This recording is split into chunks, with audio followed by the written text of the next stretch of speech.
ఈ ప్రెగ్నెన్సీ సమస్యలు అనేవి అంటే ఇన్ఫర్టిలిటీ సమస్యల్లో లోనవుతున్నటువంటి వైఫ్ అండ్ హస్బెండ్ సమాజంలో చాలా వరకు చాలా ఇబ్బందులు గురవుతూనే ఉంటారు. నా పేరు doctor Suresh Buddha, senior homeopathy consultant.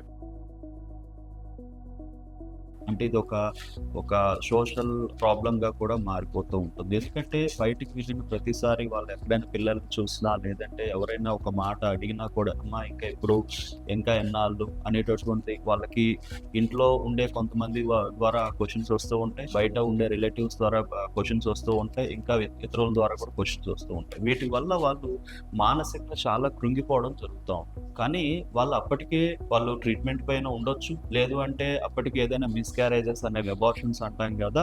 ఇలాంటివి కూడా ఏమైనా జరిగి ఉండొచ్చు. లేదా ఇతరితర కారణాలనేవి ఉండొచ్చు. లేదు వాళ్ళకి వాళ్ళే కొంతమంది అనుకోకుండా పోస్ట్‌పోన్ కూడా చేసుకుంటా ఉంటారు. ప్రెగ్నెన్సీ ఇప్పుడే వద్దు. ఇంకో 3 ఇయర్స్ తర్వాత, 2 ఇయర్స్ తర్వాత చూద్దాం అనేటటువంటి దీంట్లో ఉండొచ్చు. బట్ ఇటువంటి ప్రశ్నలనేవి వాళ్ళని మానసికంగా విపరీతంగా కృంగదీస్తూ ఉంటాయి. నలుగురిలో చిన్నతనంగా కూడా అనిపిస్తూ ఉంటుంది. వాళ్ళు చాలా బాధకు గురవుతూ ఉంటారు.